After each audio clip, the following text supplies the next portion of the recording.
검찰 수사팀 내 코로나19 확진 여파로 멈췄던 대장동 의혹 수사가 재개됐습니다.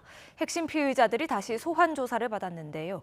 윗선의 개입 여부와 로비 의혹 등 조만간 가닥이 잡힐지 주목됩니다. 나혜인 기자입니다. 검찰이 김만배 씨와 남욱 변호사를 구치소에서 동시에 불러 조사했습니다.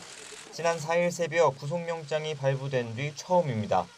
수사팀 검사와 수사관 등 6명이 잇따라 코로나19 확진 판정을 받으면서 잠정 중단됐던 수사를 재개한 겁니다.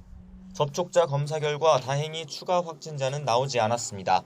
사건을 지휘하는 경제범죄 형사부 부장검사도 감염됐지만 검찰 관계자는 치료 중에도 상황을 보고받을 수 있고 현장은 범죄수익 환수부장이 임시로 총괄할 거라며 수사 차질 우려를 일축했습니다. 구속 피의자들은 늦어도 오는 22일까지는 재판에 넘겨야 합니다. 검찰은 보강 수사를 거쳐 유동규 전 본부장 등 핵심 4인방을 중심으로 구성한 배임 혐의부터 가다듬을 것으로 보입니다. 최소 651억 원 규모로 파악한 성남도시개발공사 쪽 손해 액수도 다시 산정하고 10여 차례 압수수색에서 확보한 성남시청 자료 등을 바탕으로 당시 성남시 윗선의 책임은 없는지 파악하고 있습니다. 성남시 인사 중에선 지난 9월 압수수색 직전 유동규 전 본부장과 통화해 말맞추기 의혹이 불거진 정진상 민주당 선대위 비서실 부실장이 유력한 조사 대상으로 거론됩니다. 성남시 정책실장을 지낸 정 부실장은 황무성 성남도시개발공사 초대 사장의 사퇴 외압 녹취록에도 언급됐는데 원래 자신을 파는 사람이 많다며 억울하고 황당하다는 입장을 YTN에 밝혔습니다.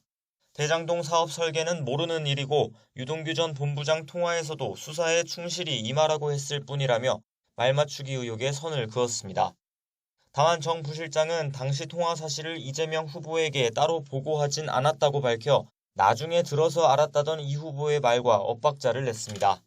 유 전 본부장이 통화한 휴대전화는 현재 경찰이 포렌식하고 있는데 앞서 원희룡 전 제주지사는 당시 유 전 본부장과 통화한 이 후보의 또 다른 복심이 있다고 주장하기도 했습니다.